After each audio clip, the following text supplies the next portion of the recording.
Les saludo en el nombre de nuestro Señor y Salvador Jesucristo. Recordemos que Él es la resurrección y la vida. Todo aquel que en Él crea, aunque esté muerto, vivirá. Bien, hemos venido hablando acerca de por qué vienen opresiones espirituales sobre la vida de una persona y quiero hacer como un recorderis. El número uno fue para entrenarme y llevarme a un conocimiento más alto del Señor. El número dos, por rebeldía y obstinación. Número 3, por prácticas de pecado. Número 4, por faltas de perdón. Vimos el número 5, por la murmuración. Y quiero que miremos hoy el número 6, que tiene que ver con las maldiciones generacionales. Y vamos a ver un texto que está en Éxodo capítulo 20, del versículo 1 en adelante. Declara: y habló Dios todas estas cosas diciendo: Yo soy Jehová tu Dios, que te saqué de la tierra de Egipto, de casa de servidumbre. No tendrás dioses ajenos delante de mí. No te harás imagen ni ninguna semejanza de lo que está arriba en el cielo, ni abajo en la tierra, ni en las aguas debajo de la tierra. No te inclinarás a ellas ni las honrarás, porque yo soy Jehová tu Dios fuerte, celoso, que visito la maldad de los padres sobre los hijos hasta la tercera y cuarta generación de los que me aborrecen, y hago misericordia a millares, a los que me aman y guardan mis mandamientos. Bien, podemos ver en estos textos que hay maldiciones generacionales que pesan sobre las familias. El Señor declara aquí que Él visitaría la maldad de los padres sobre los hijos hasta la tercera y cuarta generación. Ahora, cuando nosotros vemos textos como en el profeta Ezequiel, donde él declara que los hijos no llevarían la maldad de los padres, porque declara que cada uno llevaría su propia iniquidad, hace referencia a que cuando un hijo realmente es consagrado, se consagra verdaderamente al Señor y tiene una comunión íntima con Él, en Él se rompe toda maldición, toda maldad que haya venido acerca de los padres, porque allí lo declara, dice: si un padre es justo, pero tiene un hijo que es perverso, pues el hijo va a llevar su propia maldad, pero si ese hijo que es perverso tiene un hijo que es justo, ¿cómo ese hijo justo iba a llevar la maldad de ese padre perverso? Pero vemos que ese yugo de maldición generacional se rompe sobre una persona cuando hay un verdadero conocimiento del Señor. Recordemos que en Isaías, en el capítulo 10, versículo 27, el Señor declara que todo yugo se pudriría por causa de la unción. La nueva versión internacional declara que el yugo se rompería por causa de la grosura. Recuerda que el yugo es un instrumento de madera que le colocan a los bueyes en el cuello o algunos animales de carga para sujetarlo a otro animal, de manera que ambos puedan ir en la misma dirección. En este caso, el ser humano había tenido un yugo muy pesado que lo ligaba a las tinieblas, al diablo, a hacer conforme a la voluntad de las tinieblas. Entonces el Señor dice: cuando una persona lo conoce, su ser interior, por el conocimiento de Dios, se robustece, se engrandece su hombre interior, de manera que ese crecimiento espiritual rompe el yugo, rompe toda ligadura de muerte, rompe toda ligadura con las tinieblas. Pero no se rompe solo por decir que yo soy una persona creyente, se rompe en la manera en que voy entrando profundo en el secreto y conozco verdaderamente al Señor. Juan lo declaró, el Evangelio de Juan lo declara cuando Jesús dice: ustedes conocerán la verdad y la verdad los hará libres. Nadie es libre solo por decir que cree en Jesús. La libertad viene a una persona cuando conoce al autor y consumador de la fe, como lo declara Hebreos capítulo 12. Puesto los ojos en Jesús, que es el autor y el consumador de la fe. También en Juan, en el capítulo 17, Jesús declara en el versículo 3: y esta es la vida eterna, que te conozcan a ti, el único Dios verdadero, y a Jesucristo, a quien tú has enviado. Entonces hay personas que piensan que solo por decir que creen en el Señor o hacer una oración de entrega, que ya fueron librados de todas sus situaciones pasadas, de todos sus problemas. Pero hay salvación para mi alma cuando yo acepto a Jesucristo, como lo declara Romanos. Si confesares con tu boca que Jesús es el Señor y creyeres en tu corazón que Dios le levantó de entre los muertos, serás salvo. Allí hay un regalo de salvación, pero libertad verdadera para mi alma. Que las ataduras se rompan, que los pensamientos sean cambiados, que mi hombre interior sea renovado, solo se da por el poder del Espíritu Santo obrando en cada vida. Por eso el apóstol Pablo oraba para que el pueblo de Dios fuera lleno del conocimiento de Dios. Allí en Efesios, él declara que oraba para que Dios le diera a su pueblo revelación y sabiduría en el conocimiento de Jesucristo. Así que la maldición se rompe en la manera en que la persona crece espiritualmente. Pero es necesario hablar de esto, porque de estas maldiciones, porque hay personas, hay familias que están bajo presiones espirituales como resultado de maldiciones generacionales y no lo saben. Aunque muchas personas digan que cuando llegamos al Señor inmediatamente se rompen, yo te quiero aclarar, no es verdad. Se rompen cuando hay un conocimiento profundo de Dios, cuando hay una entrega verdadera a Dios, no solo por venir a una iglesia, no es solo por leer algunos textos bíblicos, ni por asistir a un culto, no es solo por eso, es cuando mi ser interior crece espiritualmente y yo dejo atrás lo que era de niño para convertirme en una persona adulta responsable en el Señor. Entonces, quería aclarar ese punto para no crear controversia en medio de las personas que piensan que ya no hay una maldición, porque como allí en el profeta Ezequiel declara que ya los hijos no llevarían la maldición de los padres, que ya no se diría más los padres comieron las uvas agrias y a los hijos les quedaron destemplados los dientes. Eso es verdad, ya los hijos no llevarían la maldición de los padres siempre y cuando esos hijos entren en la presencia de Dios, entren profundo a tener un conocimiento de Él, entren profundo para renunciar al pecado, para dejar toda práctica de maldad y para hacer crecer su ser interior por el conocimiento de Dios y por el conocimiento de su palabra.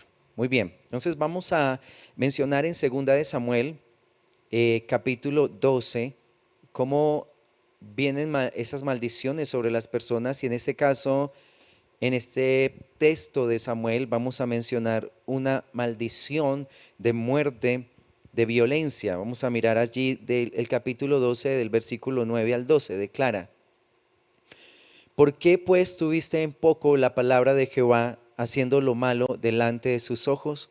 A Urías Eteo heriste a espada y tomaste por mujer a su mujer, y a él lo mataste con la espada de los hijos de Amón. Por lo cual ahora no se apartará jamás de tu casa la espada, por cuanto me menospreciaste y tomaste la mujer de Urías Eteo para que fuese tu mujer. Así ha dicho Jehová: he aquí yo haré levantar el mal sobre ti de tu misma casa, y tomaré tus mujeres delante de tus ojos, y las daré a tu prójimo, el cual yacerá con tus mujeres a la vista del sol. Porque tú lo hiciste en secreto, mas yo haré esto delante de todo Israel y a pleno sol. Recordemos que esta historia es una historia bien dramática. Estamos hablando acerca del rey David, un hombre que dice la escritura era conforme al corazón de Dios. También dice que era la lámpara del pueblo de Dios, un hombre que defendió su pueblo, que lo hizo con un corazón recto, un hombre que se peleó las batallas de Dios y que recibió un reinado que dice la escritura fue un reinado permanente, puesto que de su descendencia viene el Mesías como rey eterno. Pero este hombre no tuvo cuidado de las concupiscencias de su corazón, de los malos deseos que hay en el corazón. Como todos nosotros tenemos malos deseos y debemos tener mucho cuidado con ellos. Este hombre, a pesar de ser el ungido del Señor, la lámpara del pueblo de Dios, ese hombre que había sido escogido como el pastor de las ovejas de Dios, hablando acerca de su pueblo Israel, un día está desde su terraza en un tiempo de guerra, él se queda en su casa y desde la terraza ve a una mujer que se está bañando en el río.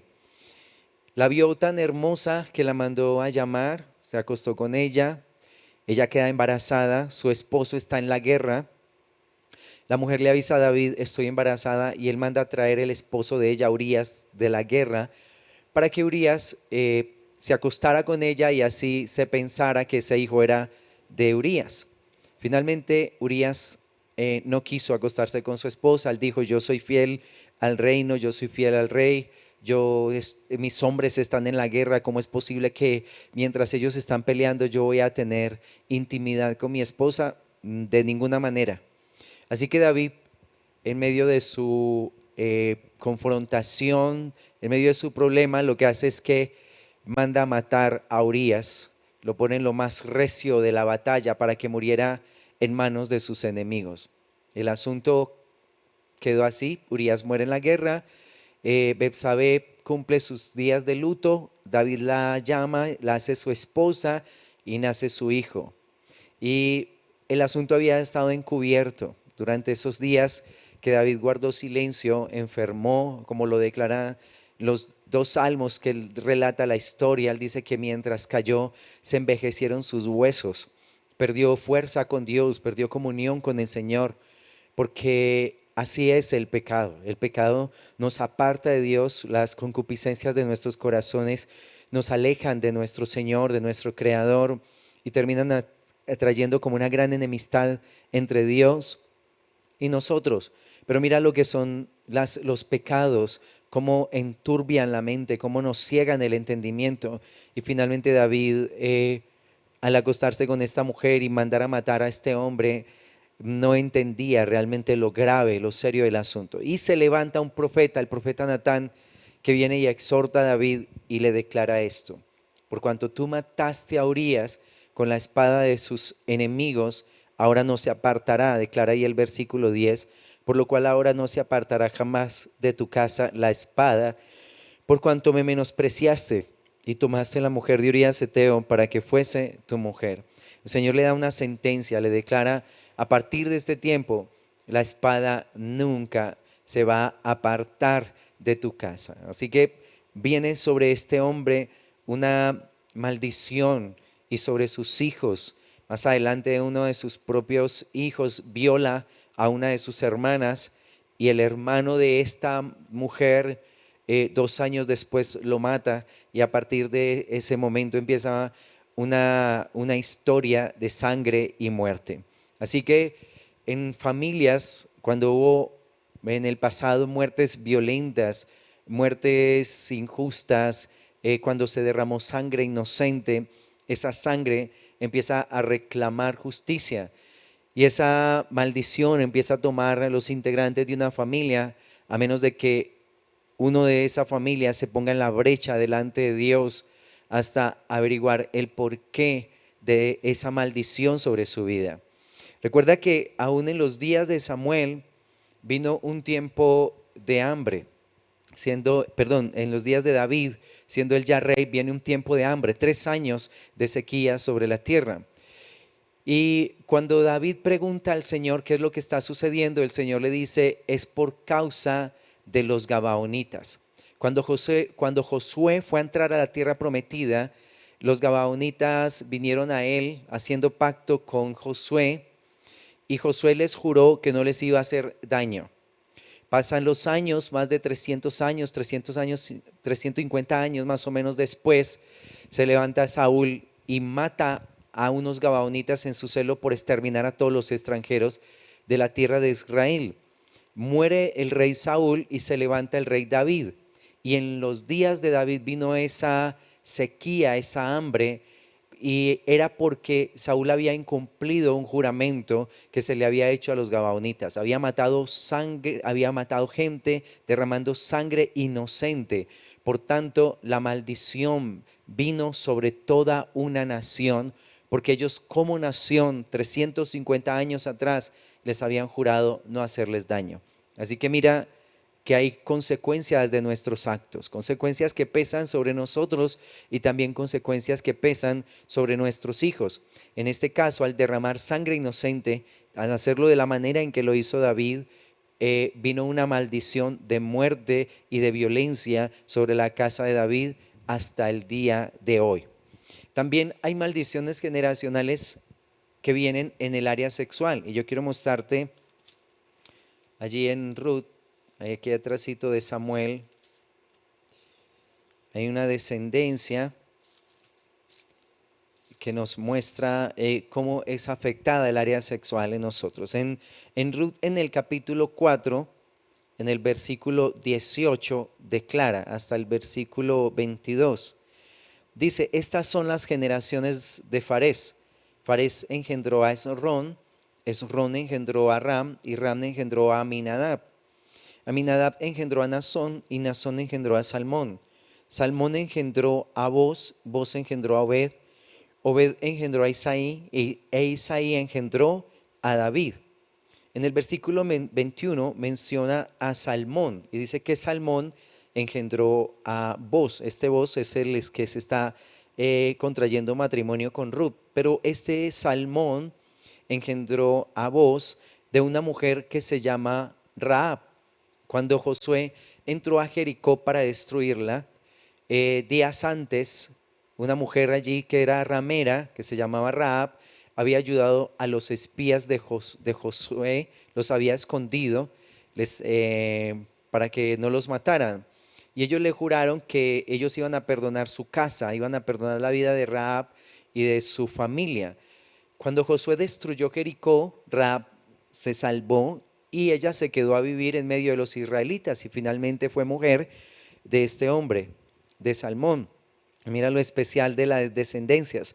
De esta descendencia es que viene David, y de David es que de su descendencia es que viene el Salvador, nuestro Señor y Salvador Jesucristo, ungido como Rey por el Padre. Entonces, las descendencias que escoge Jesús para venir a la tierra, qué bonito eso, que el Señor redima todos esos pasos y esos caminos de maldición con su bendición.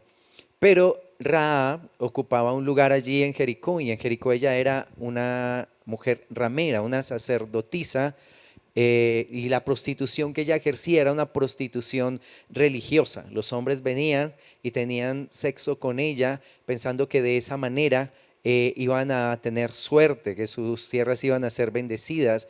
Era placer más algo de agorería, de brujería, y Rahab servía en el templo de sus dioses. Entonces, mira cómo una mujer que es ramera, pero de su descendencia viene este hombre que es David. Y David, acabamos de ver esta situación con Betsabé, cómo mandó a matar a Urías Eteo para quedarse con su mujer. Pero mira lo que declara en 2 de Samuel en el capítulo 11, cuando tú lees ese capítulo, vemos esta historia que te acabo de mencionar, la historia de David y Betsabé. En 2 de Samuel, en el capítulo 3, del versículo 2 al 4, cuando David apenas está empezando su reinado, 7 años que reinó en Hebrón, ya vemos que él tenía 6 mujeres, de las cuales ya había concebido varios hijos. En el capítulo 20, versículo 3, ya se menciona que tenía 10 concubinas. Y en Primera de Crónicas, capítulo 3, del versículo 1 al 9, vemos que ya él tiene demasiadas mujeres. Y de la descendencia de David viene un hombre llamado Salomón. Salomón fue rey sobre Israel, uno de los hombres, o mejor, el hombre más sabio sobre la tierra. Pero este hombre empezó a relacionarse con mujeres extranjeras y a tener demasiadas esposas. La escritura declara que tuvo 700 esposas y 300 concubinas. Una situación bien difícil, bien complicada. Parte de todos esos matrimonios él lo hizo como una alianza estratégica con los países cercanos para no tener guerra con ellos. Pero detrás de todo esto vemos una situación bien complicada en el área sexual de Salomón, porque imagínate, 700 esposas y 300 concubinas, ya creo que el corazón se le desbocó demasiado, realmente no conozco otra historia de esas, por lo menos en la escritura yo no la he encontrado, y no sé si en la tierra ya ha habido otro hombre que haya tenido tantas mujeres. Cuando hay perversión sexual en una familia, en el pasado, esa perversión empieza a visitar las nuevas generaciones, a reclamarlos desde muy pequeños. Por eso hay personas que desde muy temprana edad empiezan a tener una inclinación muy fuerte hacia los pecados sexuales, empiezan a tener una inclinación hacia la pornografía, ah, bueno, desde muy pequeños en prácticas de masturbación, llamándole la atención a los otros, a los niños, buscando como tener placer sexual. Algunos piensan que ese proceso de masturbación es totalmente normal. Y yo te digo, habría que revisar la parte espiritual porque realmente no creo que sea totalmente normal. Algunos casos que hemos ministrado en niños que tienen esas situaciones, algunos de ellos, sus padres, han pertenecido a la prostitución. Entonces, mira lo tremendo, cómo estas situaciones van visitando a las familias y a estas generaciones, de manera que esa inclinación hacia las cosas sexuales o esa maldad se hace cada vez más y más fuerte, de manera que la persona, aunque en un momento determinado quiere parar, ya no puede. Es como una bola de nieve que lo cogió y lo envuelve y lo envuelve y lo lleva falda abajo sin que pueda tener un freno en esa situación. Yo recuerdo una escena en el año 2004 con mi vida, en una noche que empecé a sentir en mi cuerpo excitación sexual.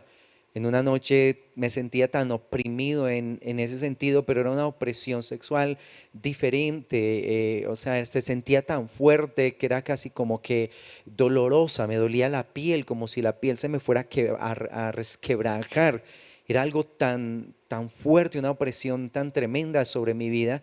Y cuando empecé a orar en ese momento, a pedirle a Dios que tuviera misericordia, que era aquello que yo estaba sintiendo, decía, Señor, líbrame de esto, Padre, que es esta situación tan extraña, porque era realmente difícil lo que se estaba experimentando en ese momento. Una opresión muy fuerte, demasiado fuerte. Y hubo un momento de la oración cuando en la puerta de la habitación apareció una mujer, un espíritu, una mujer de un rostro hermoso, y su vestido era un vestido negro desde el cuello hasta los pies. No dejaba ver absolutamente nada de su cuerpo, era un vestido negro y tenía como boleros, un bolero aquí en el cuello y en las mangas, muy parecido a los vestidos de las mujeres de las películas de vaqueros. Cuando yo veo a esa mujer, le pregunto al Señor, Señor, ¿y quién es ella? Y el Señor me dice, es un espíritu de lascivia y te ha oprimido desde que tienes uso de razón. Y empezó a explicarme el Señor que ese espíritu había sido el responsable de que yo hubiera empezado como a indagar, a buscar en las cosas sexuales desde muy temprana edad, las primeras etapas de mi vida, en la niñez.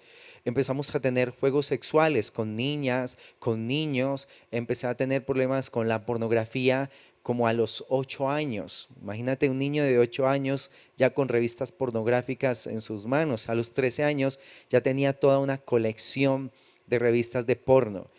Y en la parte, ya en la etapa de la adolescencia, estaba muy abierto a todo lo que pudiera pasar. O sea, estaba muy sensible a todo lo que tuviera que ver con el sexo. Pensaba que uno podía satisfacerse sexualmente con lo que fuera con mujeres, con hombres, con animales, con cosas, con cualquier forma de placer. Todo lo que produjera placer era bienvenido sobre mi vida.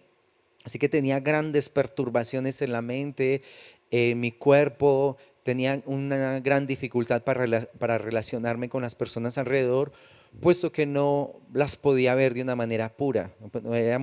Era muy incómodo para mí que se me acercara una mujer digamos, a tomarme de gancho, o que se me acercara porque yo ya tenía la mente volando con una cantidad de pensamientos morbosos, con imágenes horribles, sexuales, con muchos sueños eróticos, grandes opresiones espirituales a través de los sueños. Y esa noche el Señor me dijo, pero no te preocupes, que esta noche ese espíritu se va.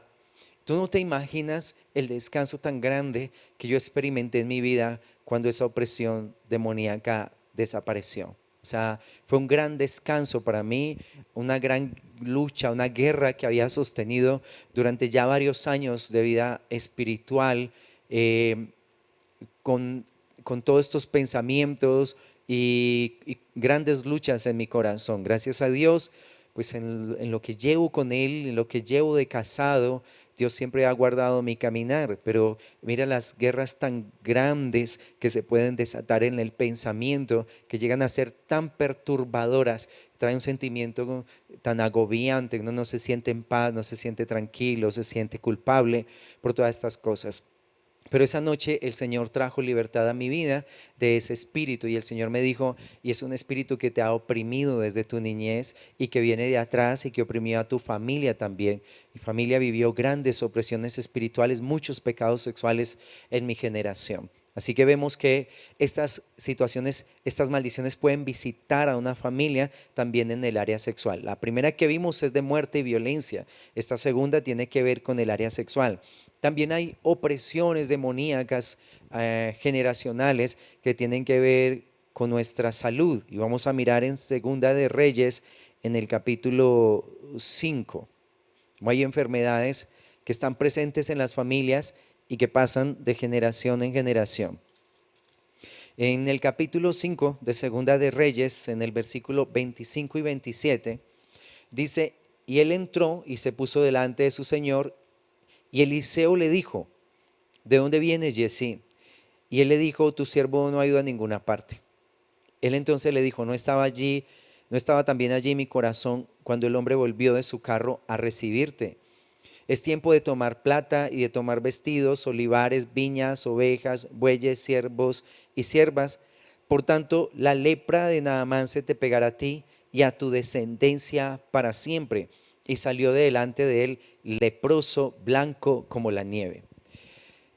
Esa es una historia bien tremenda. Hay una sanidad impresionante que el Señor la hace a través de Eliseo en un capitán del ejército de Asiria que vino a Israel buscando esa sanidad. Eliseo le manda a lavarse 7 veces en el Jordán y él lo hizo, salió totalmente sano su cuerpo. Cuando este hombre nada más le va a entregar vestidos, joyas a Eliseo, Eliseo no se las acepta porque no era el momento. Eliseo le dice, este no es un momento de recibir joyas ni recibir premios. Una enseñanza bien bonita que tiene que ver con esto, porque hay momentos donde podemos aceptar dádivas y hay momentos donde tenemos que rechazarlas, y especialmente en medio de esta sanidad, porque este hombre Naamán era un hombre soberbio, era un hombre orgulloso, altivo, era un capitán al que Dios le había otorgado muchas victorias para su pueblo asirio, para su pueblo. Entonces él pensaba que muchas cosas las podía conseguir con plata o con fuerza. Y aquí el Señor le está enseñando que no, que la sanidad es totalmente gratis. Por eso Eliseo no le acepta ninguna dádiva en ese momento, no necesariamente porque no la necesitara, sino para enseñarle a Naamán que muchas cosas no se pueden conseguir con dinero. Que, por ejemplo, esta sanidad no se podía adquirir con dinero, sino por la gracia y la misericordia de Dios. Pero vemos a su siervo Giezi, que cuando Naamán sale de la presencia de Eliseo, él se antoja de esas cosas, se antoja. Yo te digo, ten cuidado, no te antojes de lo que tienen otros, no te antojes del dinero que tienen los ricos, de las propiedades que tienen los poderosos, no te antojes de esas cosas, a veces son demasiado nocivas, dañinas, pueden perturbar tu corazón. Y entonces Giezi alcanza a este hombre, a Naamán, y le dice que sí, que le mandaron unas moneditas que se necesitaban y unos vestiditos para unos profetas que habían venido de visita. Y Eliseo, que era un hombre que tenía una palabra de ciencia impresionante, impresionante. Este hombre es uno de los profetas más acertados, como más lúcidos, más fuertes, muy resistente Eliseo en el mundo espiritual. Está en su espíritu viendo esa escena cuando Giezi está tomando de las riquezas de Naamán.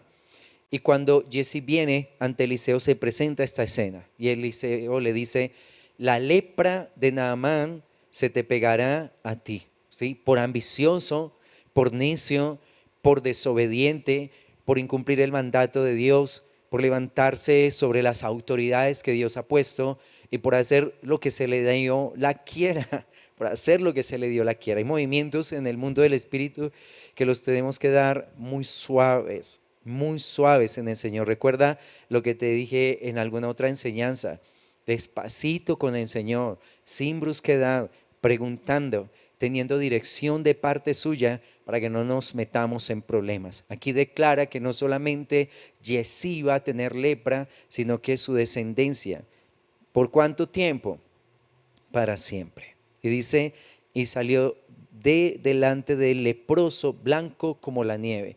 Otro caso de una maldición que se desata sobre alguien está en segunda de Samuel en el capítulo 3, versículo 29. Dice, bueno, del versículo 28 declara, cuando David supo después esto, dijo, inocente soy yo y mi reino delante de Jehová para siempre de la sangre de Abner, hijo de Ner. Caiga sobre la cabeza de Joab y sobre toda la casa de su padre, que nunca falte de la casa de Joab quien padezca flujo, ni leproso, ni quien ande con báculo, ni quien muera a espada, ni quien tenga falta de pan. Tremendo, muy terrible esta maldición. Un hombre como Joab, que es un hombre con unas características bien interesantes. De los guerreros que aparecen en la Biblia, este hombre a mí me llama mucho la atención, me inspira su valentía, su fuerza, su tenacidad. Pero mira lo que es actuar con impulsos, lo que es dejarse llevar por el odio, por el resentimiento, porque Joab mató a este general, a Abner, y lo mató a mansalva de una manera traicionera, como una venganza, porque Abner había matado a uno de sus hermanos.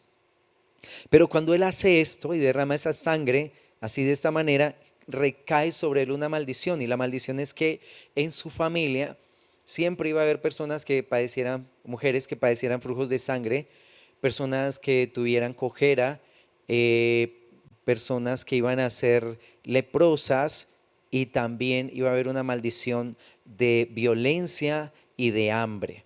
Así que si en una familia en el pasado se dieron casos como este, que un familiar, sobre todo una figura de autoridad, ¿sí? Sobre todo esa figura de los padres, de los abuelos, esas figuras fuertes, poderosas, que son las cabezas de los hogares, cuando ellos cometen esta clase de errores, sus descendencias son muy afectadas. Aquí lo declara, Joab sentenció a su generación, algunos de su generación padecieron flujos de sangre, fueron leprosos, fueron cojos y murieron a espada, y aparte de eso algunos también mendigaron pan, una maldición de enfermedad y también de violencia. También encontramos en la escritura maldiciones que tienen que ver en el área económica. En Primera de Samuel, en el capítulo 2.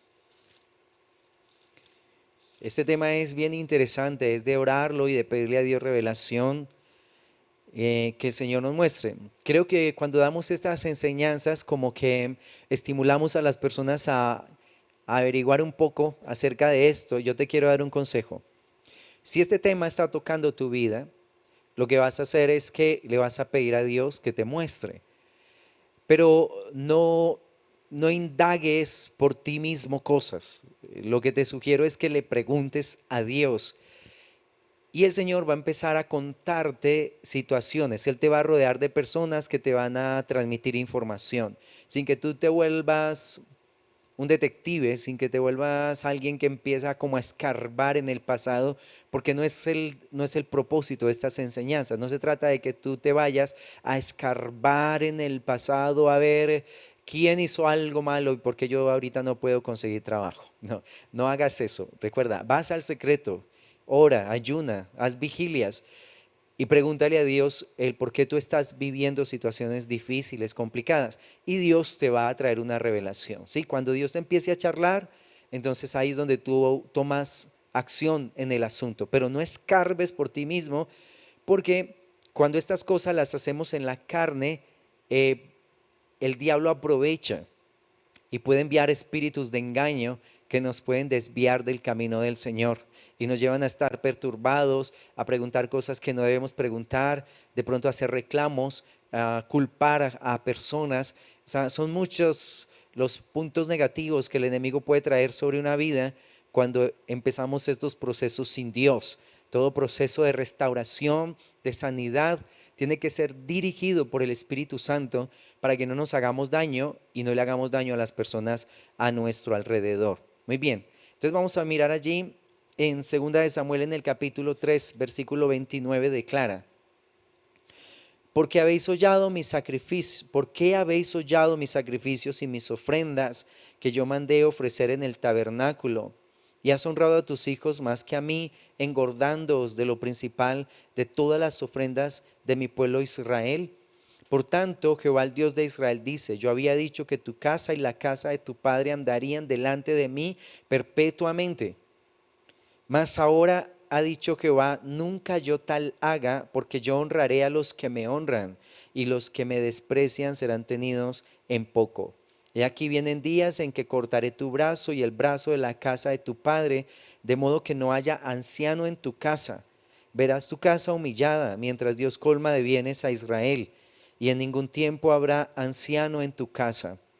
El varón de los tuyos que yo no corte de mi altar será para consumir tus ojos y llenar tu alma de dolor, y todos los nacidos en tu casa morirán en la edad viril.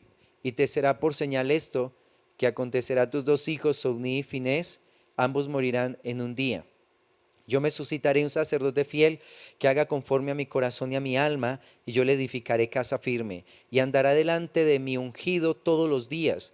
Y el que hubiere quedado en tu casa vendrá a postrarse delante de él por una moneda de plata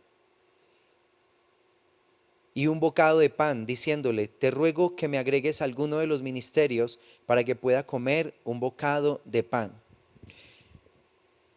Esta es la familia del sacerdote Elí, un hombre que Dios había puesto para ministrar en el tabernáculo, y en el sacerdocio los hijos heredaban la función de sus padres. Aquí vemos que Ofni y Finés heredaron ese lugar de sacerdocio, que es un lugar de mucha responsabilidad, es un lugar de mucho honor, es un lugar de grandeza, es un lugar muy importante porque el sacerdote va a un pueblo de parte de Dios, pero va a Dios a favor de un pueblo, se pone como un intercesor, como una persona que recibe revelación de Dios y la imparte sobre un pueblo, pero también es una persona que hace vallado entre Dios y los hombres, buscando que Dios perdone, que Dios favorezca, como lo hacía Moisés y Aarón, que en muchas ocasiones detuvieron la destrucción sobre su pueblo por su clamor, porque se pusieron de rodillas delante de Dios y clamaron delante de su presencia.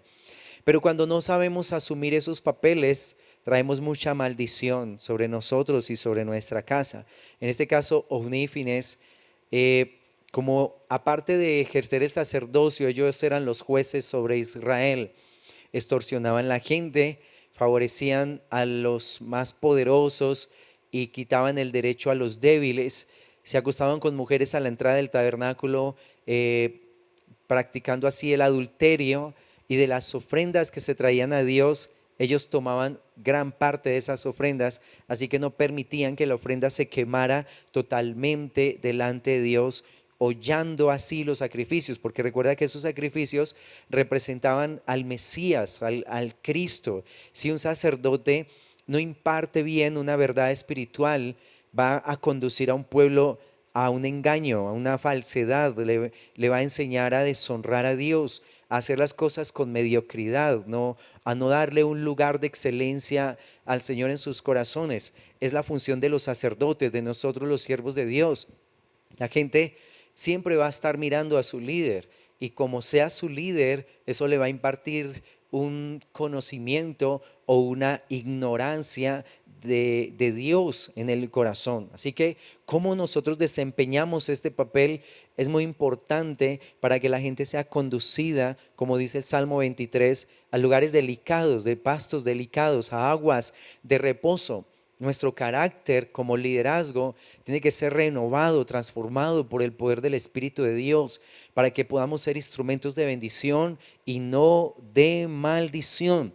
La verdad, no quiero estar en los zapatos de aquellos hombres que Dios puso al frente y que se dedicaron a pisotear la palabra, que se dedicaron a deshonrar a Dios y que le dijeron a la gente a través de su testimonio que Dios no es importante, porque mi testimonio habla, mi forma de actuar le enseña a la gente cómo yo debo conducirme delante de Dios. Y hombres que lo han hecho de una manera terrible. El mensaje que le han dado a un pueblo es: no hay eternidad para los hombres, no vamos a rendir cuentas delante de Dios. Tu vida espiritual no importa, tu salud física, mental, familiar, no importa. Ese es el mensaje que un mal siervo le puede impartir a un pueblo. Estos hombres deshonraron a Dios con todos estos pecados y esta fue la sentencia. Una sentencia donde declara Dios: ustedes van a morir muy jóvenes, van a morir muy jóvenes, les voy a quitar el sacerdocio, se lo voy a dar a una persona fiel. Y aparte de eso, ellos iban a venir al templo para mendigar pan, buscando un ministerio solo para garantizarse la comida, solo por un bocado de pan. Entonces mira qué importante es que nosotros como siervos de Dios cumplamos esta labor como el Señor nos lo ha encomendado, ¿sí? Con valentía, con honor, dándole a Dios el lugar que Él se merece y siendo esforzados hasta el final. No se trata de que fui fiel los primeros 10 años de ministerio, ni los primeros 20, ni los 30, ni los 40. Vamos a ser fieles a Dios hasta la muerte, hasta la muerte. Declara que el Señor declara en Apocalipsis que es el que persevere hasta el final.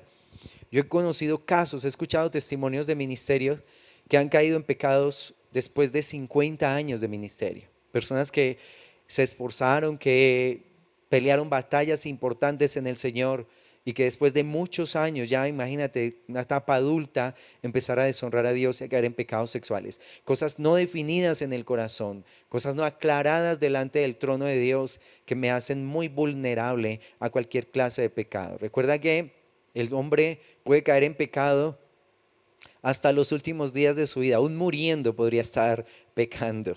Así que cuidémonos desde ahora, cultivemos la vida del Espíritu para que bendigamos a un pueblo y traigamos bendiciones sobre esta tierra, todas las que el Señor nos quiera enviar.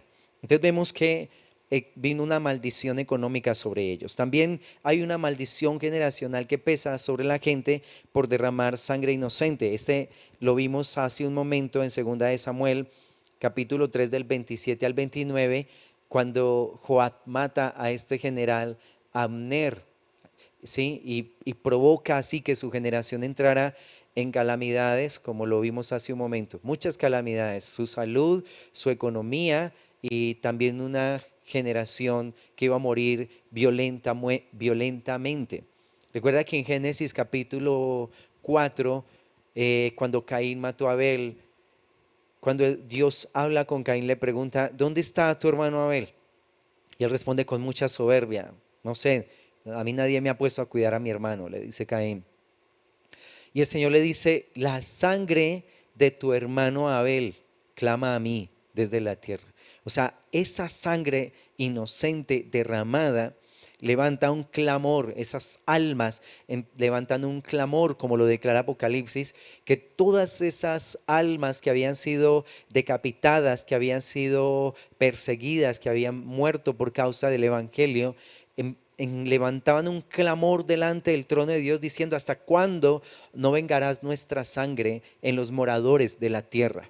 La sangre inocente clama a Dios desde la tierra. Imagínate cuánta sentencia podemos tener nosotros como ciudad por toda la sangre inocente que se ha derramado, esa sangre de los niños, esa sangre de esos bebés que han sido abortados, que entre otras nosotros como ciudad tenemos un índice demasiado alto de abortos, demasiado, es escandaloso, escandaloso realmente lo que sucede en este tiempo con todas estas muertes ofrecidas al diablo, todo este derramamiento de sangre, todas estas cosas que que aprueban nuestros gobiernos injustos, porque ahora el aborto es aprobado, las jovencitas que quieren abortar, no hay ningún problema en que les pongan una cita en la clínica, les asignan un cuarto, las tratan como en un hotel de 5 estrellas y más. Mientras que personas que llegan verdaderamente a las clínicas enfermas, con dolencias que necesitan ser atendidas, las dejan prácticamente morir en la puerta de esas clínicas, de esos hospitales. Mientras que el que entra a cometer un asesinato es tratado como un rey. Los que están afuera muriéndose son tratados como pordioseros, como mendigos. Son las cosas que van a traer muchos juicios sobre esta tierra, muchos juicios. Y la iglesia de Dios debe levantar un clamor constante delante del Señor, para que el Señor nos perdone y prolongue sus días de misericordia sobre nosotros. Y para que de ninguna manera, como integrantes del cuerpo de Cristo, nosotros vamos a participar de esas maldades. Que lo hagan otros que no conocen a Dios, pero que esas perversiones no se estén dando en la iglesia del Señor. Así que vienen maldiciones generacionales por derramar sangre inocente. También vienen maldiciones sobre la tierra, como lo estamos hablando en este momento. Aquí en Segunda de Reyes, en el capítulo 21, el Señor declara que Él iba a visitar a Jerusalén con un juicio. Del versículo 11 al 16 dice: por cuanto Manasés, rey de Judá, ha hecho estas abominaciones y ha hecho más mal que todo lo que hicieron los amorreos que fueron antes de él, y también ha hecho pecar a Judá con sus ídolos. Por tanto, así ha dicho Jehová, el Dios de Israel: he aquí yo traigo tal mal sobre Jerusalén y sobre Judá, que al que lo oyere le retiñirán ambos oídos. Y extenderé sobre Jerusalén el cordel de Samaria y la plomada de la casa de Acab, y limpiaré a Jerusalén como se limpia un plato que se friega y se vuelve boca abajo. Y desampararé el resto de mi heredad y lo entregaré en manos de sus enemigos, y serán para presa y despojo de todos sus adversarios, por cuanto han hecho lo malo ante mis ojos y me han provocado a ira desde el día que sus padres salieron de Egipto hasta hoy. Fuera de esto, derramó Manasés mucha sangre inocente en gran manera, hasta llenar a Jerusalén de extremo a extremo, además de su pecado con que hizo pecar a Judá, para que hiciese lo malo ante los ojos de Jehová. Mira que los pecados de los seres humanos sentencian territorios. En este caso, los pecados de Manasés como rey de la tierra de Judá se sentenció a Jerusalén. Dice, este hombre derramó sangre inocente toda la que quiso, llenó todo su territorio de sangre inocente. Se cree que en los días de Manasés fue asesinado el profeta Isaías, uno de los profetas más cristocéntricos. Desde el capítulo 1 hasta el capítulo 66, todas las profecías de Isaías tuvieron que ver con la venida del Mesías. Y este hombre murió en manos de Manasés, aserrado, cortado por la mitad, por predicar el evangelio, por predicar la palabra de Dios, por exhortar a un pueblo a que se apartara de sus pecados, ¿sí? Muy similar a lo que sucede hoy. Las personas que le anunciamos a la gente no pecar, que les advertimos de su maldad, que les decimos apártese de su pecado, somos tratados como homofóbicos, como antisociales, como decía algún docente universitario, como un peligro para la sociedad. Mira cómo van cambiando los tiempos. Ahora los peligrosos no son los asesinos, ni los médicos que practican esos abortos, ni los que venden drogas, ni los que se destruyen en las calles. Ahora los peligrosos somos los que predicamos el evangelio y somos considerados como antisociales, aún por organizaciones grandes como la ONU. Imagínate, qué tremendo es esto. Me produce un gran asombro y bueno, también de alguna manera me alegra saber que estamos en lo correcto, porque si estuviéramos equivocados estaríamos en la corriente de todo el mundo. Y la verdad es que para estos tiempos se va a abrir una brecha mucho más grande entre los que aman a Dios y los que lo aborrecen. Va a ser muy grande la diferencia, va a ser muy notorio quienes aman a Dios y quienes aborrecen a Dios. Y se va a desatar una persecución grande sobre los hijos de Dios porque realmente tienen toda la razón. Somos un estorbo para una sociedad pecadora, para una sociedad asesina, para una sociedad fornicaria, adúltera, para una sociedad que mata a sus niños en el vientre. Vamos a seguir siendo un estorbo y seguramente muchos de nosotros tal vez terminemos en las cárceles o no sé, que Dios pueda permitir.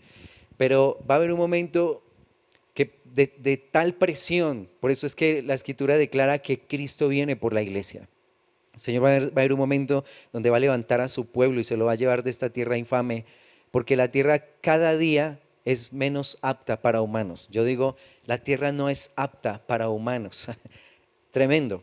Y estos pecados de Manasés sentenciaron a Jerusalén de manera que ya no había vuelta atrás.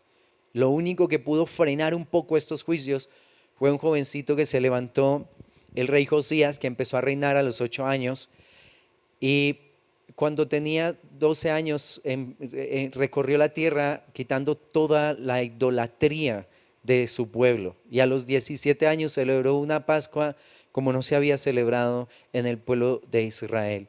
Mientras Josías vivió, casi 40 años que vivió Josías, el Señor se detuvo, porque cuando hay gente justa en la tierra, tienen la capacidad de frenar de frenar los juicios de Dios. Una iglesia santa es la responsable de que Dios todavía no haya destruido esta tierra, de que Dios no se haya derramado con su furia sobre la tierra por causa de los intercesores, los que gemimos por aquellos que dicen que somos un peligro para la sociedad.